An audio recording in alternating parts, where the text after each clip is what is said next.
আরে আবরার ভাইয়া তুমি? তোর ভাই কোথায়? তোর যোগ একটু আসতে বল। ভাইয়া, ভাইয়া, হ্যাঁ লিবি, কি হয়েছে? আবরার ভাইয়া এসছে, তোমাকে ডাকছে। কি রে আপনার? তুই আমাদের বাসায় আয়, ভেতরে আয়। না, ভিতরে যাব না। দেখে একটু ভিতরে যা। তুমি মনে হচ্ছে অনেক রেগে আছো। ভিতরে যেতে বললাম তো। লেমি, তুই ভেতরে যা। জি ভাইয়া। অফিস লাইফ কেমন যাচ্ছে? যাচ্ছে। 3টা অফিস সুইচ করে ফাইনালি এই জবটাতে আমি খুব শান্তি পাচ্ছি। ভালোই যাচ্ছে। এরা আমি তোর যোগে সরি বলেছি। বাবা খুশি হবেন জানলে।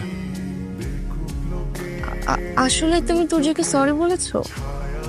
সরি বলার সময় ভেতরে একটু জ্বলন কাজ করছিল, কিন্তু বলে ফেললাম। আবরার, মানুষ সরি বললে ছোট হয় না। একটা মানুষ কখন বড় হয় জানো? কখন? যখন মানুষটা সরি বলতে শেখে। তুমি বড় হচ্ছ, দিন দিন বড় হচ্ছ। বড় হওয়ার প্রথম ধাপে পা দিয়েছো। বাহ, 27 বছর বয়সে এসে আমি বড় হচ্ছি, জেনে ভালো লাগলো। আচ্ছা, আমাদের বাসার সবাই নামাজ আদায় করে। তোমাদের বাসার তুমি ছাড়া সবাই নামাজ আদায় করে।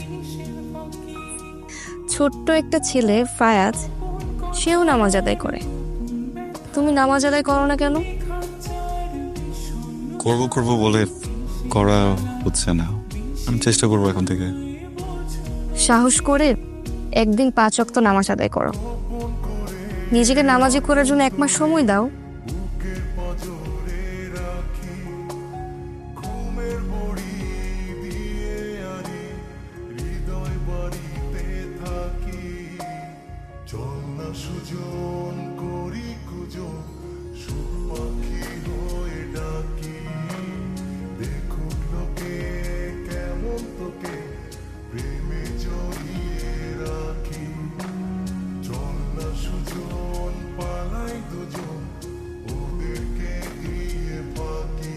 আচ্ছা, আমি আবরারকে দেখলাম এশার নামাজ আদায় করছে।